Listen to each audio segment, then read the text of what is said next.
لا ما عاد يرعبني ظلم يهددني لا شيء أخسره لا لا مهما يطول الدرب فالحق معه.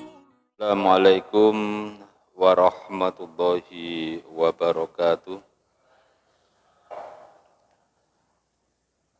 Alhamdulillahi rabbil alamin. Wabihi nasta'in wa ala umuri dunya waddin. Wassalatu wassalamu ala ashrafil anbiya'i wal mursalin wa ala alihi wa sahbihi ajma'in, amma ba'du. Jamaah Masjid Al-Azhar yang dirahmati Allah, kita panjatkan puji syukur kehadirat Allah Subhanahu wa Ta'ala yang senantiasa mencurahkan rahmah, hidayah dan inayahnya kepada kita, sehingga nur iman dan Islam senantiasa tertanam kokoh dalam kalbu kita. Salawat serta salam senantiasa terlimpahkan pada junjungan kita Nabi Muhammad SAW yang telah mengantarkan kita ke jalan kebenaran hidup, yakni dinul Islam, yang kebenarannya dapat dibuktikan sejak dulu, sekarang maupun di masa mendatang. Jamaah yang dirahmati Allah, saya pertama kali hari ini di masjid sini.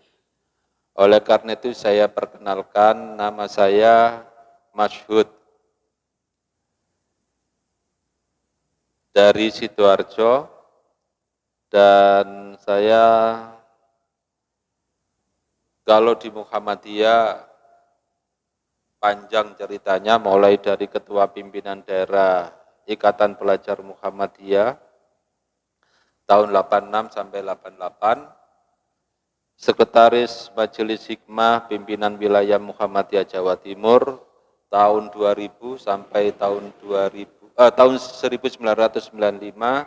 sampai tahun 2000, tahun 2000 sampai 2005 Sekretaris Pimpinan Daerah Muhammadiyah Kabupaten Sidoarjo, 2015 sampai 2010 sampai 2015 Sekretaris Pimpinan Daerah Muhammadiyah Sidoarjo, 2015 sampai 2020 Ketua Pimpinan Daerah Muhammadiyah Kabupaten Sidoarjo, sekaligus merangkap anggota Lembaga Dakwah Khusus Pimpinan Pusat Muhammadiyah. Dan saya sekarang mengundurkan diri dari Pimpinan Daerah Muhammadiyah Sidoarjo. Saya concern untuk di Lembaga Dakwah Khusus, sekaligus saya punya tugas berat. Yang pertama, saya harus menulis buku jawaban terhadap Kristen. Yang kedua, saya harus menyelesaikan penyempurnaan buku bimbingan sholat Nabi SAW. Jadi buku yang pertama saya tulis, judulnya Dialog Santri Pendeta, terbit tahun 1992. Waktu itu saya masih usia 21 tahun. Bapak-bapak mayoritas muslim nggak punya buku ini. Kalau buku ini masuk di Gramedia, itu rata-rata diborong oleh pihak gereja. Buku yang kedua judulnya Al-Quran Berbicara Tentang Kristen. Saya tulis dengan Profesor Dr. Haji Imam Mukhlas MA, Guru Besar IAIN Sunan Ampel Surabaya bidang tafsir. Kemudian tahun 1994 saya menulis buku judulnya Misteri Natal. Dan kemudian para pendeta sekarang sudah banyak yang menyatakan bahwa Yesus atau Nabi Isa tidak lahir pada tanggal 25 Desember maupun di bulan Desember. Nah, kemudian ini buku yang saya tulis, bimbingan sholat Nabi Shallallahu Alaihi Wasallam, dan ini modelnya mukorona. Jadi mengapa seperti di lingkungan Nahdlatul Ulama kalau mengusap kepala sebagian, tapi kita mengusap kepala mulai dari depan sampai belakang balik lagi ke depan. Apa dalilnya dan dasarnya orang mengucapkan atau melafadzkan niat, dan mengapa Muhammadiyah tidak? Mengapa sujud itu kok ada yang tangan dulu, ada yang lutut dulu? Wah, kita bahas di sini semua. Nah, itu sebagian yang kami tulis, sebenarnya masih banyak ya buku-buku yang sudah saya tulis. Nah, jamaah sekalian, untuk malam ini kami membahas tentang masalah Natal, bukti Yesus bukan Tuhan, dan masalah kalender Masehi. Tampaknya yang masuk ini hanya satu, proses penuhanan Yesus. Tapi enggak apa-apa, nanti bisa didapatkan bagi yang punya WA, itu bisa di-share dan minta filenya, enggak masalah, pokoknya enggak usah diubah.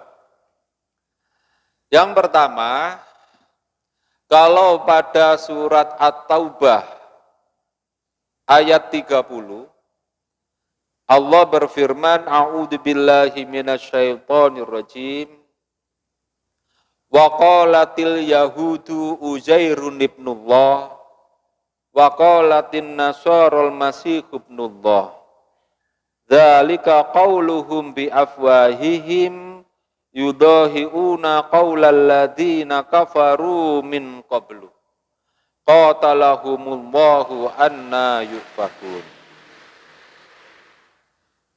Orang-orang Yahudi berkata, oh hancur ini Arabnya. Tidak apa-apa. Ya.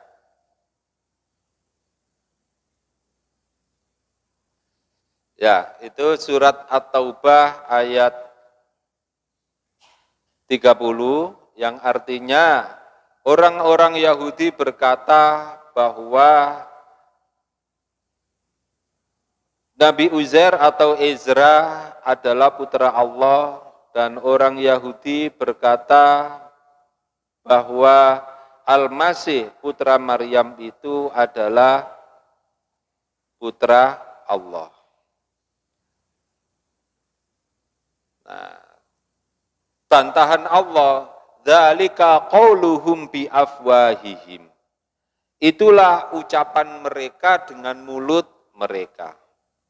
Istilahnya, kalau ucapan mereka dengan mulut mereka, kalau bahasa Indonesianya itu adalah, tata bahasa Indonesia disebut dengan kalimat hiperbola. Mengucapkan ya mesti dengan mulut. Istilah bahasa Indonesia gaulnya, yaitu mereka itu ngomong asal bunyi. Kalau bahasa Jawa Surabayanya, ya ku cangkeme angger jeplak. Ngomong sakarepe dhewe enggak ada dasarnya. Nah,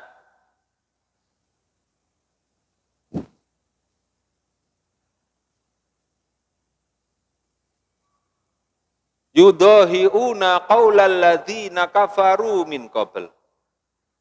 Mereka itu meniru, mewarisi, mengadopsi keyakinan-keyakinan kafir penyembah berhala masa purba. Allah melaknati mereka, bagaimana bisa menyimpang.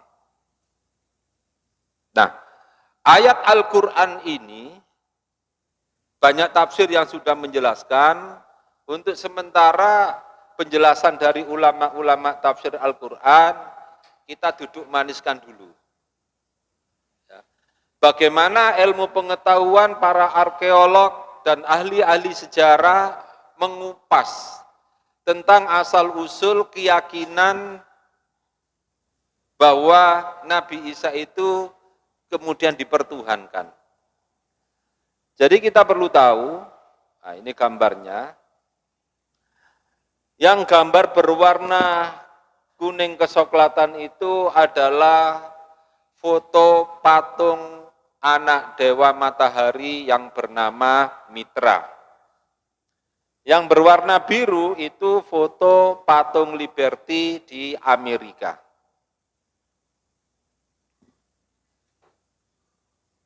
Ketika Nabi Isa lahir, Nabi Isa berada pada kondisi yang pertama. Orang-orang Yahudi ada 3 faksi. Faksi yang pertama disebut dengan faksi Essenes. Ya, kelompok Nabi Zakaria, Nabi Yahya, dan Nabi Isa. Mereka adalah orang-orang juhud, orang-orang Puritan yang senantiasa berusaha menegakkan ajaran-ajaran Nabi Isa, Nabi Musa alaihissalam.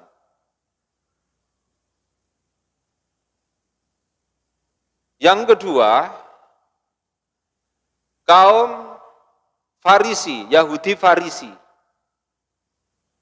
Farisi itu bahasa Inggrisnya kelompok separatis.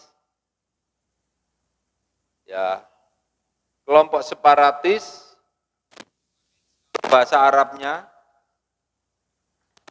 Dan mereka ini ya, sempalan dari Essenes yang terjun dalam kehidupan masyarakat dengan simbol-simbol agama yang dicampur dengan ajaran-ajaran adat.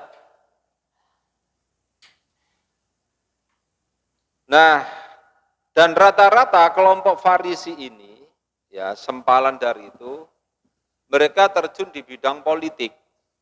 Sekaligus mereka dalam bergerak di bidang politik dan sosial, memakai simbol-simbol agama. Mereka juga beribadah, tapi tata cara ibadahnya itu campuran antara ajaran Nabi Musa, ajaran Taurat, dengan ajaran-ajaran penyembah berhala. Terutama adopsi dari ajaran-ajaran kepercayaan menyembah Dewa Marduk yang diyakini oleh orang-orang Babilonia atau Irak. Yang ketiga adalah faksi Saduki. Faksi Saduki ini golongan liberal dalam beragama, tetapi kritis urusan peraturan-peraturan masyarakat. Mereka terpengaruh oleh alam pikiran Yunani dan Romawi. Mereka itu begitu. Jadi ada 2 faksi ini. Kita perlu ingat, Nabi Isa alaihissalam memiliki 2 jabatan. Apa jabatannya? Yang pertama adalah sebagai Nabiullah, Nabi Allah. Yang kedua sebagai utusan Allah. Mana surat As-Saff ini? Nah,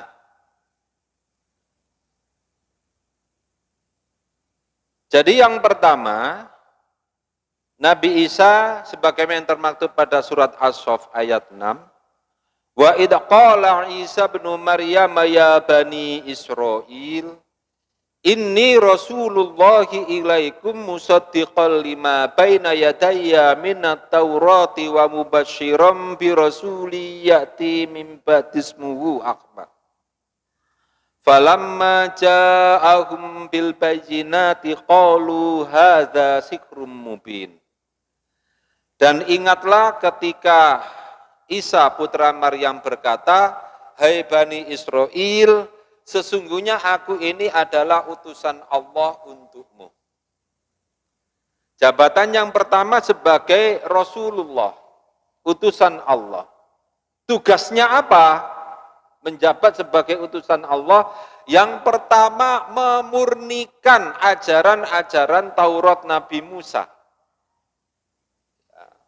Kitab suci Taurat dicampur aduk antara dongeng firman Allah dicampur dengan sejarah dan lain-lain, bahkan dicampur aduk dengan cerita-cerita, campur udah nggak karu-karuan. Nabi Isa punya tugas. Yang pertama memurnikan Taurat dari campur aduk itu. Yang kedua, keyakinan-keyakinan keagamaan dan ritual-ritual, tata cara beribadah yang sudah bercampur aduk dan sudah mendarah daging di kalangan imam-imam Yahudi, ini dimurnikan lagi oleh Nabi Isa. Karena Nabi Isa ini bertugas memurnikan ajaran Nabi Musa, di sisi yang lain imam-imam Yahudi sudah mendarah daging dengan tata cara, ritualnya, keyakinannya, antara ajaran Nabi Musa dengan ajaran-ajaran penyembah berhala. Lah kalau sudah mendarah daging diingatkan itu biasanya sulit. Ini yang jadi persoalan. Oleh karena itulah ditambah lagi Nabi Isa memberitakan bahwa Nabi akhir tidak lahir dari kalangan Bani Israel, melainkan dari kalangan Bani Ismail. Mereka tambah marah. Oleh karena itu, jamaah sekalian, tidak usah kaget dan heran kalau kita ini berdakwah memurnikan ajaran Islam sesuai dengan tuntunan Allah dan Rasul-Nya, pasti yang memusuhi kita itu adalah imam-imam atau tokoh-tokoh agama Islam itu sendiri yang memang sudah terbiasa di jiwanya, sudah mendarah daging mencampur ajaran Islam dengan ajaran-ajaran lain. Jadi udah biasa. Nggak usah kaget, ya memang begitu. Sejak zaman dulu ya begitu.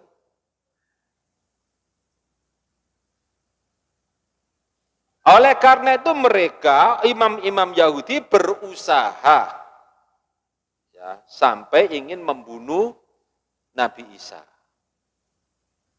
Itu Nabi Isa sebagai utusan Allah. Kalau sebagai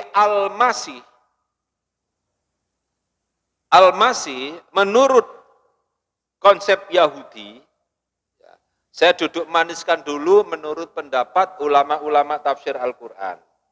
Sebab mereka juga berbeda pendapat. Itu dijelaskan oleh Ibnu Katsir panjang lebar, begitu juga At-Tabari, Qurtubi, Ibnu Munzir dan lain-lain. Saya ambil yang dari, karena yang pengertian Al-Masih itu yang punya konsep itu adalah Yahudi. Al-Masih itu pengertiannya adalah raja, bapak bangsa, tokoh agama, panglima perang, pembebas bangsanya dari cengkeraman dan perbudakan bangsa asing. Yang pelantikannya, yang penobatannya diurapi, dilumuri, diolesi dengan minyak suci Yahudi. Lah karena penobatannya itu dilumuri, diurapi, diolesi dengan minyak suci Yahudi, maka disebut Al-Masih. Ini ceritanya. Jadi tugasnya membebaskan bangsanya. Lah karena masa itu Yahudi dijajah oleh Romawi, maka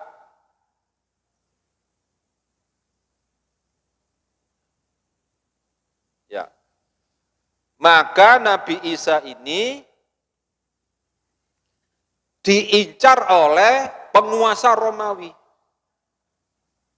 Nah, ada dua kutub ambisi untuk menghabisi Nabi Isa.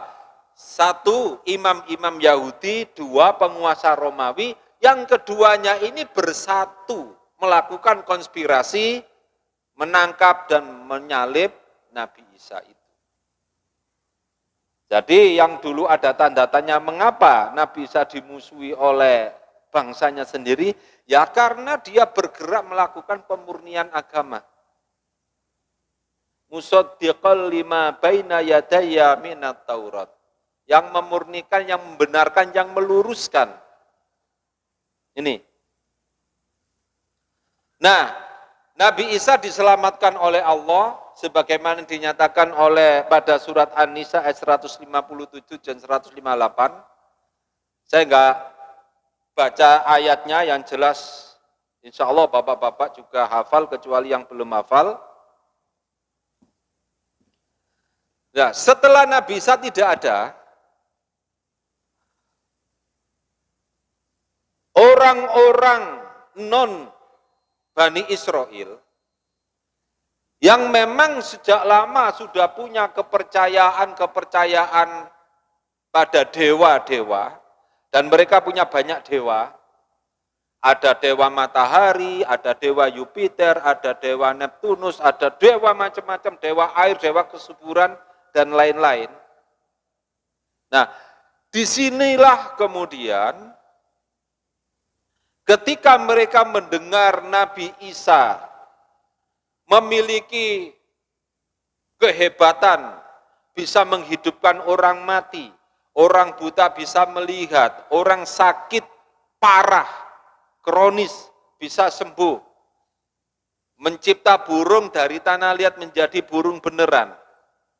Maka mindset para penyembah dewa-dewa itu menganggap kalau begitu Yisa, bahasa Ibraninya Yisa, bahasa Aromianya itu juga Yisa, bahasa Arabnya Isa. Berarti Yisa atau Isa itu adalah anak dewa yang dulu pernah lahir ke dunia, menyelamatkan manusia, mati, dikubur 3 hari 3 malam, kemudian bangkit hidup lagi, naik ke langit. Sekarang lahir lagi ke dunia. Keyakinan-keyakinan seperti ini sudah lumrah dan menjadi kebiasaan masyarakat waktu itu. Oleh karena itu tidak usah heran, ini tadi sudah, Nah, sekaligus kita bahas tentang Natal ini. Mengapa Nabi Isa kemudian dipertuhankan dan 25 Desember menjadi hari kelahiran Nabi Isa? Bumi dalam ilmu astronomi dibagi menjadi 2 belahan. Ada belahan selatan, ada belahan utara, tengah-tengahnya ada garis tengah yang biasa kita sebut khatulistiwa atau khotul istiwa. Di Pontianak ada Tugu, titik 0 khatulistiwa. Pada tanggal 21 Maret, posisi matahari tepat di atas titik 0 garis tengah atau khatulistiwa ini. Bergeser ke utara, tanggal 21 Juni, posisi matahari ada di lintang utara, daerah utara, ya, seperti mulai Hong Kong, Saudi Arabia, Palestina, Eropa, Cina, musim dingin semua. Musim panas. Bergeser ke selatan matahari tanggal 23 September, posisi matahari tepat di atas titik 0 khatulistiwa. Bergeser ke selatan, dari 23 September, bergeser ke selatan, para penyembah dewa matahari berkeyakinan bahwa dewanya menuju kematian. Nah, kalau sudah mengarah ke selatan, berarti mengarah musim dingin, Hong Kong, Cina, Saudi Arabia, Palestina, sampai Eropa sana. Nah, titik kematiannya adalah pada tanggal 22 Desember. Matahari tepat di atas titik 0 garis lintang selatan. 23, 24, 25 matahari balik lagi ke arah utara menuju garis tengah. Pada tanggal 25 mengarah ke utara ini, para penyembah dewa matahari menyambut riang gembira, dewanya terlahir kembali. Nah, ini terlahir kembali. Nah, anak dewa matahari yang terlahir kembali, itu lahirnya hari Ahad, tanggal 25 Desember. Sampai sekarang hari Ahad itu bahasa Inggrisnya adalah Sunday.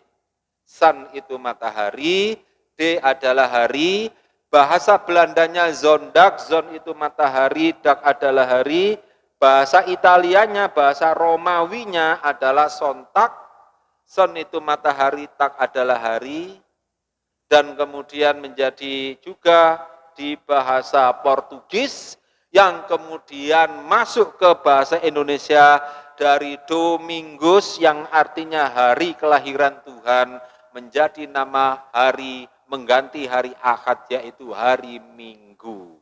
Minggu itu artinya hari kelahiran Tuhan. Maksudnya kelahiran Tuhan Yesus.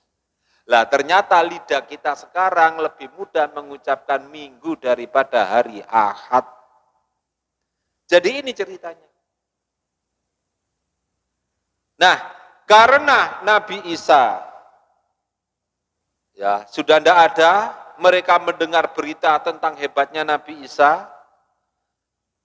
Kalau anak dewa matahari yang diyakini oleh orang-orang Persia bernama Mitra, anak dewa matahari yang diyakini oleh orang-orang Syria bernama Tamus, di Mesir dewa Horus atau dewa Ra, punya istri bernama Dewi Isis, melahirkan seorang anak dewa bernama Osiris, itu pun lahir tanggal 25 Desember, dan itu adalah anak dewa matahari juga. Di Yunani ada kepercayaan, ya, dewa Jupiter, dewa Apollo, ya, punya anak bernama anak dewa Dionysus atau juga Bagus, kemudian anak dewa Zeus. Anak dewa Zeus meningkat jadi dewa, menikahi wanita manusia, akhirnya dewa Zeus punya anak dewa. Nah, keyakinan penyembah berhala, penyembah dewa matahari, mendengar kehebatan Nabi Isa dianggap sebagai anak dewa juga. Yang kemudian sampai merambah ke Yunani, asalnya bernama Yisa, digabung dengan nama anak dewa yang menjadi dewa yaitu Zeus, maka akhirnya menjadi Yesus. Kalau di Yunani ada Kristus, anak dewa sang juru selamat, maka kita kenal pada keyakinan di India, dalam keyakinan Hindu, Dewa Wisnu, dewa pemelihara alam, agar bisa menyelamatkan manusia, maka dia harus menitis diri berwujud manusia. Dan siapakah namanya? Nah, kalau di Yunani bernama Kristus, maka anak dewa yang ada di India bernama Krishna.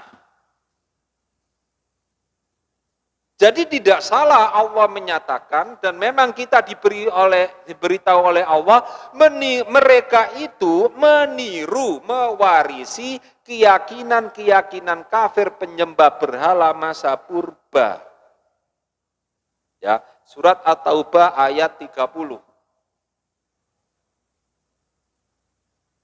Nah, karena para penyembah dewa matahari yang kemudian menganggap dan mengangkat Nabi Isa sebagai anak dewa, tetapi mereka tidak tahu peri kehidupannya Nabi Isa, kapan Nabi Isa lahir, maka identitas anak dewa matahari yang lahir pada hari Ahad tanggal 25 Desember dijadikan sebagai hari kelahiran Yesus, kelahiran Nabi Isa. Nah, kalau pengikut Nabi Isa, sekaligus Nabi Isa, itu sunat. Pengikut Nabi Isa sunat. Tetapi penyembah Nabi Isa sudah terbiasa enggak sunat. Mau sunat, ya keberatan. Akhirnya apa? Dibuatkanlah oleh Paulus, pendiri agama Kristen, ayat larangan melakukan sunat. Nah, bunyinya begini. Pada surat Galatia, itu suratnya Paulus kepada jemaatnya di Galatia, itu masuk di bagian kitab suci orang Kristen. Ya, surat Galatia pasal 5 ayat 2 disebutkan, aku Paulus mengatakan kepadamu, jikalau kamu menyunatkan dirimu, maka Kristus sama sekali tidak berguna bagimu. Jadi larangan sunat ada. Nah sekarang kenapa pemuda-pemuda Kristen banyak sunat? Mereka sadar kalau sunat itu menyehatkan, terhindar dari kanker kelamin. Sehingga mereka sunat bukan karena ajaran agamanya, tapi menurut mereka demi kesehatan. Kalau Nabi Isa tidak pernah makan babi karena keyakinan Nabi Isa babi itu haram, begitu pula pengikut Nabi Isa mengharamkan babi. Tapi para penyembah Nabi Isa yang memang sudah terbiasa makan babi, akhirnya membuat ayat. Seakan-akan Nabi Isa telah menghalalkan semua makanan yang dulu haram. Tertulis di dalam Injil karangan Markus pasal 7 ayat 19.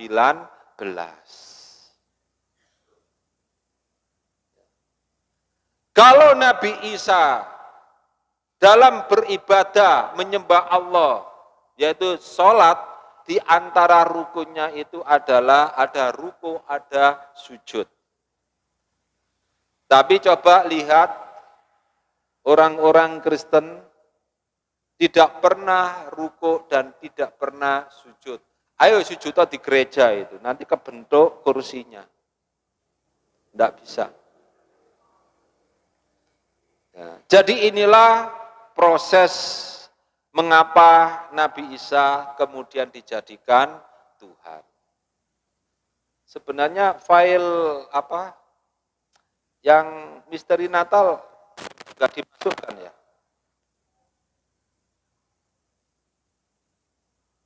Padahal tadi sudah saya kirim ya. Nah, ini ya. Ini saya ringkes saja.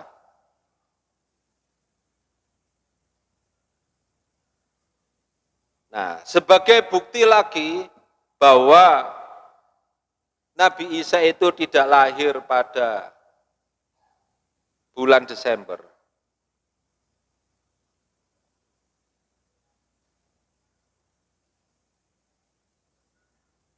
Nah, ini dulu.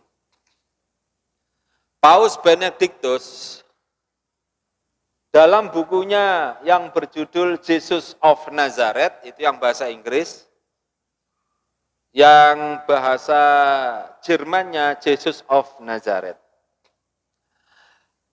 Jamaah sekalian, orang Kristen tidak usah ditanya tanggal berapa, hari apa, bulan apa Yesus lahir. Mereka tidak akan tahu, jangankan hari, tanggal, dan bulan kelahiran Yesus, tahun kelahiran Nabi Isa yang mereka sebut Yesus, tidak ada yang tahu mulai dari yang awam sampai yang paus. Ya, pemimpin Katolik sedunia juga tidak tahu. Mana buktinya? Nah, pada buku ini, buku Jesus de Nazareth, yang bahasa Inggrisnya Jesus of Nazareth, itu dicetak 1 juta eksemplar, dilaunching oleh Paus Benediktus pada hari Rabu tanggal 21 November tahun 2012. Nah, saat launching itu, Paus Benediktus mengatakan penetapan bahwa Yesus lahir tahun 1 Masehi itu merupakan kesalahan. Yang menetapkan tahun 1 Masehi itu adalah Denis Le Petit atau Dionysius Exiguus atau Denis the Small. Memang orangnya kecil.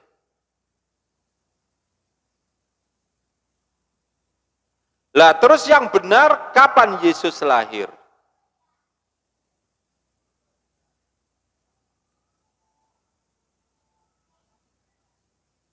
Mana satunya ini? Oh, ada yang hilang. Nah, yang benar kapan Yesus lahir? Menurut Paus Benediktus, Yesus lahir beberapa tahun sebelum 1 Masehi. Lah terus tahun berapa? Paus Benediktus juga enggak tahu. Ya, enggak tahu. Nah, sedangkan menurut Injil karangan Matius pasal 2 ayat 1, Yesus dilahirkan di zaman Kaisar Herodes. Kaisar Herodes itu mati tahun 4 sebelum Masehi. Lah kalau mengikuti ayat Matius ini, berarti Yesus paling lambat lahir tahun 4 sebelum Masehi. Karena Herodes matinya tahun 4 Masehi, sebelum Masehi.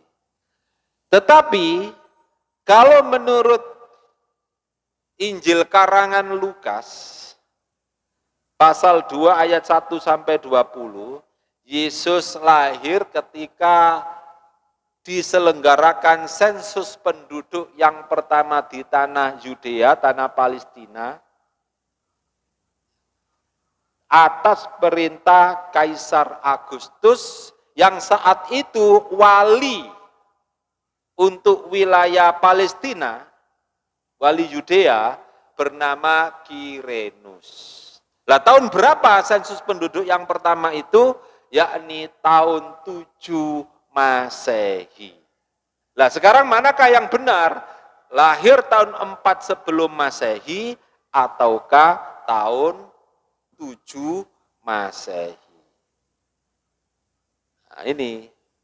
Nah, terus, benarkah Yesus di bulan Desember lahirnya? Mustahil. Ada dua argumen yang dipakai oleh para sejarawan dan arkeolog, serta teolog-teolog Kristen dan ulama-ulama tafsir Al-Quran.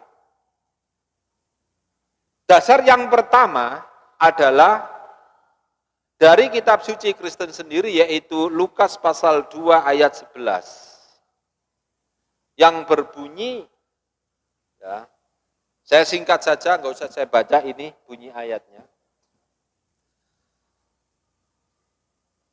Yesus di malam kelahiran Nabi Isa, ini menurut Kristen ya,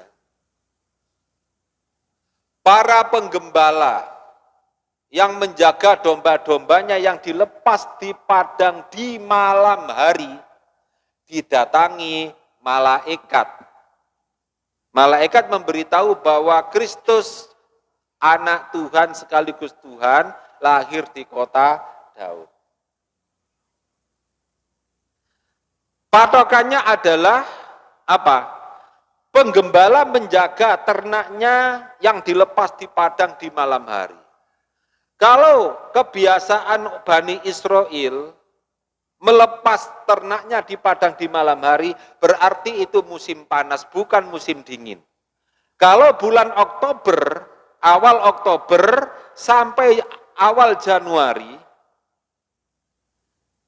Malam hari ternak mereka sudah, bahkan tidak hanya malam hari, pagi, siang ternak mereka ada di kandang karena musim hujan dan musim dingin.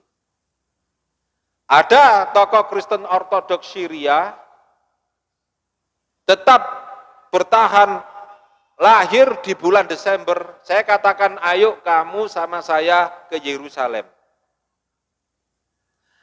Di malam hari saya tidur di kamar hotel dan kamu ada di luar hotel tidurnya. Kira-kira mati apa enggak kamu di bulan Desember? Ya jelas akan mati. Sangat dingin itu kalau bulan Desember. Pagi hari aja ya dingin. Ya. Nah, para sejarawan dan arkeolog, bahkan tokoh-tokoh Kristen sekarang berpendapat Yesus kemungkinan besar lahir di bulan September, itu paling lambat, akhir musim panas. Sedangkan Al-Quran, menurut surat Maryam ayat 25, Nabi Isa itu lahir di musim buah kurma sudah masak. Kalau buah kurma sudah masak, berarti itu musim panas, mustahil musim dingin. Lah musim panas itu berakhir di pertengahan bulan September. Ini. Jadi orang Kristen tidak usah ditanya tanggal berapa, hari apa, bulan apa Yesus lahir, mereka tidak tahu. Jangankan hari, tanggal, dan bulan, tahun kelahiran Nabi Isa pun mereka juga tidak tahu. Kemudian, bolehkah kita ini menghadiri, membantu acara perayaan Natal? Yang ini jarang orang-orang mengupasnya. Mohon maaf.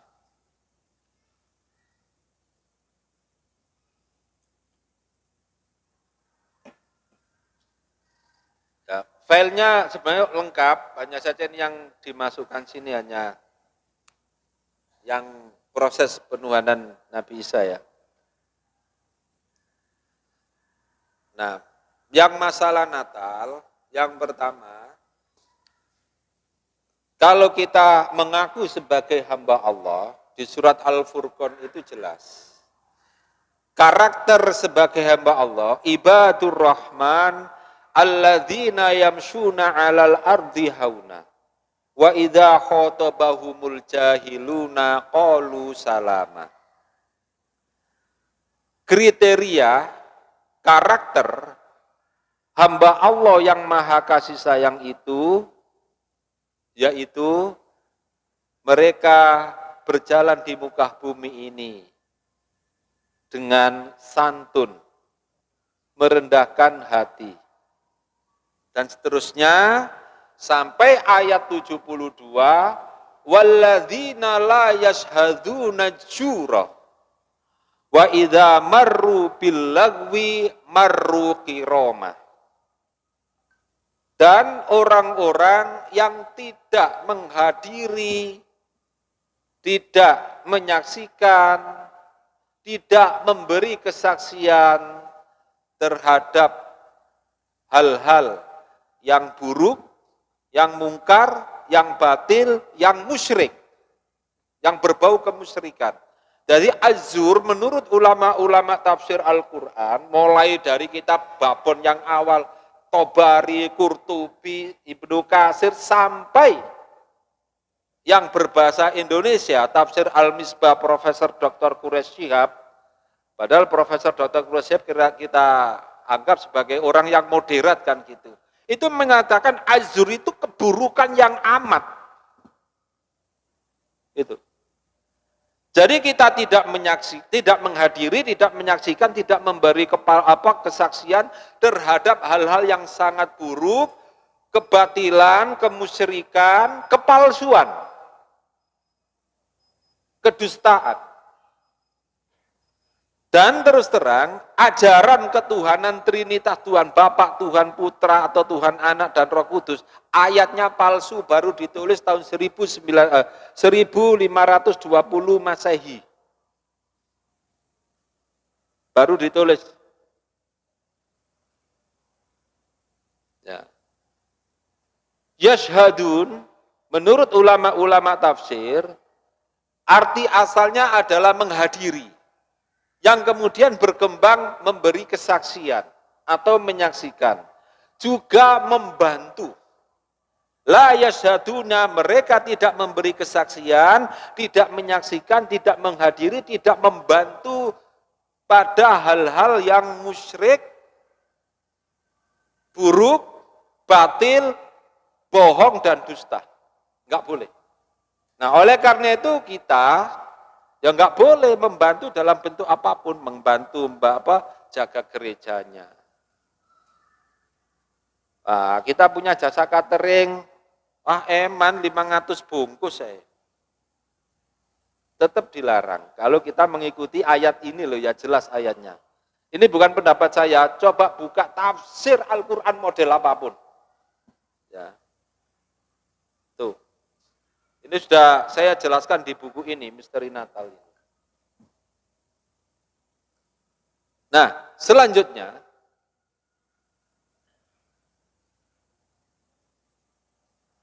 bolehkah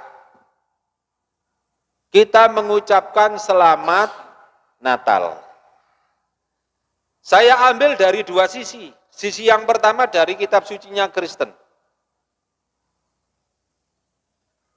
Pada waktu dialog Islam Kristen di Universitas 11 Maret Solo, dihadiri sekitar 1.000 orang, salah seorang Kristen bertanya kepada kami, mengapa orang Islam tidak mau menjawab salam dari mengapa orang Islam tidak mau menjawab salam dari orang Kristen? Pembicara Muslim waktu itu saya, Dr. Haji Saniku Munir, dan Dr. Haji Muinuddin. Dr. Haji Muinuddin itu dosen Universitas Muhammadiyah Solo, bidang hadis, alumni Universitas Madinah. Tapi beliau sudah almarhum. Saat itu langsung saya omongi, tolong ini bagian saya untuk menjawab. Nanti kalau dijawab oleh Dr. Muinuddin, itu nanti dijawab pakai hadis nanti. Mereka kan nggak percaya hadis. Nah, saya tunjukkan mengapa umat Islam tidak mau memberi jawaban salam Anda. Sebab menurut kitab suci Anda, yang pertama, umat Kristen memang dianjurkan memberi salam kepada sesama Kristen. Dua, umat Kristen dilarang menerima tamu masuk ke rumahnya apabila tamu itu bukan beragama Kristen. Dan umat Kristen dilarang memberi salam kepada non-Kristen. Jangankan kepada non-Kristen, kepada sesama Kristen yang berbeda aliran, itu enggak boleh. Hanya saja, saya waktu itu ngomong, hanya saja ayat ini tidak pernah disampaikan oleh pendeta kepada jemaat mereka, dan kemungkinan besar para pendeta, termasuk pendeta yang ada di sini, saya tuding itu pendeta-pendetanya, ada 4 pendeta. Bisa jadi pendeta yang ada di sini tidak tahu ayatnya. Saya diam sejenak, biar para auden penasaran. Sudah ada ini ya? Oh ya, saya tambah sedikit. Lalu saya katakan, kalau ayat perintah memberi salam kepada sesama Kristen tertulis dalam surat kiriman Yohanes kedua, pasal 1 ayat 3 yang berbunyi, rahmat dan damai sejahtera dari Tuhan Bapa dan dari Yesus Kristus, anak Bapa, senantiasa menyertai kita dalam kebenaran dan kasih. Ada ayatnya. Lah, larangannya memberi salam kepada non-Kristen adalah pada surat kiriman Yohanes kedua, pasal 1 ayat 10 dan 11 yang berbunyi, Jikalau seorang datang kepadamu dengan tidak membawa ajaran ini, maka janganlah kamu menerima dia ke dalam rumahmu dan janganlah kamu memberi salam kepadanya. Maka barang siapa yang memberi salam kepadanya berarti dia bukan hanya dia akan mendapatkan bagian dari perbuatannya yang jahat. Ini. Lagi ini loh sudah ada ajaran larangan, kok ada tokoh Islam yang ngetek. Apa ngetek itu? Ngeyel, mengapa kita itu dilarang mengucapkan salam selamat pada orang Kristen? Padahal Allah mengucapkan selamat atas kelahiran Nabi Isa. Mana dalilnya? Mereka memakai surat Maryam ayat 33 yang berbunyi, wassalamu alayya yauma wulitu wa yauma amutu wa yauma ub'atsu hayya. Katanya, kesejahteraan atas diriku di hari aku dilahirkan dan di hari aku dimatikan dan di hari aku dibangkitkan hidup lagi. Katanya itu adalah ayat bahwa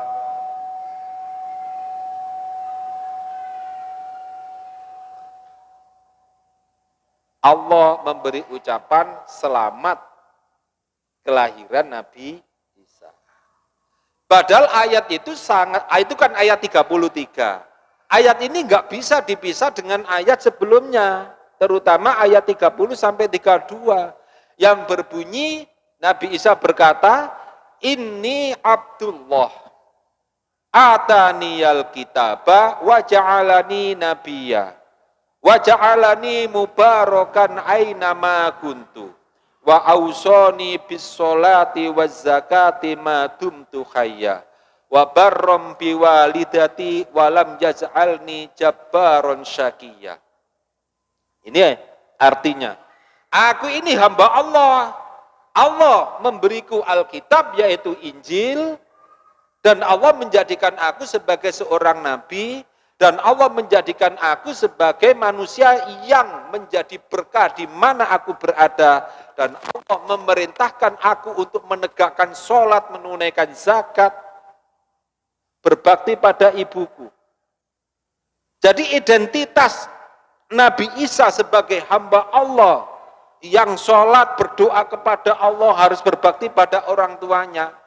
Barulah Nabi Isa berdoa, wassalamu alayya yauma wulitu.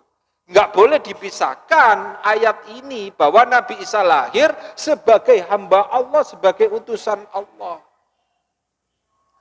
Sedangkan Natal menurut arti bahasa adalah hari kelahiran seseorang atau suatu lembaga. Itu menurut arti bahasa. Kalau menurut arti istilah, dan ini sudah menjadi hak paten Kristen atau trademark Kristen, Natal adalah hari kelahiran Yesus ke dunia sebagai anak Tuhan sekaligus Tuhan juru selamat dunia dan penebus dosa manusia. Ini keyakinan Kristen dan sudah menjadi hak paten Kristen. Oleh karena itu tidak ada atau tidak boleh lagi suatu lembaga atau seseorang memperingati kelahirannya dengan istilah Natal. Sudah enggak boleh. IAIN, UNER, ITS, Unibro, UGM, ITB, UI enggak boleh memakai istilah Natal. Ya, Uwinsyah enggak boleh pakai Natalis karena Natal sudah menjadi istilah dan hak paten agama Kristen. Lah kalau kita mengucapkan selamat Natal, berarti selamat atas kelahiran Yesus ke dunia sebagai anak Tuhan sekaligus Tuhan. Berarti kita kafir, dolim, kafir, musyrik, dolim. Menurut surat Al-Ma'idah ayat 72. Ya. Laqad kafarol ladina qalu innallaha huwal masihu ibnu Maryam. Sungguh telah kafirlah orang yang menyatakan bahwa Allah itu ya Al-Masih Isa putra Maryam. Wa qala al-Masihu ya bani Israil ubudullaha rabbi wa rabbakum. Padahal Isa Al-Masih berkata, hai Bani Israel, sembahlah Allah, Allah itu Tuhanku dan Tuhanmu. Innahu may yusyrik billah faqad harramallahu alaihil jannah wa ma'wahun nar. Maka siapa saja yang menyekutukan Allah, maka baginya Allah mengharamkan dia surga dan memasukkan dia ke neraka. Wa ma lidzalimina min ansor, dan tidak ada penolong bagi orang-orang yang zalim. Ya, ini selamat itu artinya menyetujui. Ya, mengucapkan kita selamat, menyetujui, mengakui, mendoakan dan membantu, membackup. Ya, selamat sampai jadi Pak Lurah, berarti kita menyetujui, menyepakati, mendoakan, membantu, mengakui. Haram itu ya. Kalau kita mengucapkan selamat Natal, bahaya. Nah, terakhir, bagaimana dengan biasanya kan istilah sekarang Nataru gitu ya, Natal dan Tahun Baru Masehi. Ingat loh ya, Tahun Baru Masehi dulu itu tanggal 25 Maret. 25 Maret itu memperingati apa? Hari pemberitahuan. Yaitu menurut keyakinan Kristen, Bunda Maria diberitahu oleh malaikat Jibril bahwa anak Tuhan akan lahir bernama Yesus. Karena perayaan hari pemberitahuan atau tahun baru Masehi tanggal 25 Maret kalah meriah dengan peringatan perayaan orang-orang Romawi yang dirayakan tanggal 1 Januari. Pada tahun 1586 Masehi, Paus Gregorius mengubahnya dari 25 Maret ke 1 Januari. Lah 1 Januari memperingati apa? Memperingati kelahiran Yesus. Loh kan sudah 25 Maret, itu kan versi yang umum, sekarang kita juga versi baru. Yang dijadikan tahun baru Masehi 1 Januari adalah hari kelahiran Yesus. Kalau Kristen Ortodok Timur, Rusia dan lain-lain, merayakan kelahiran Nabi Isa atau Yesus tanggal 17 Desember. Para penyembah dewa matahari sebelumnya yang kemudian mempertuhankan Nabi Isa tanggal 25 Desember.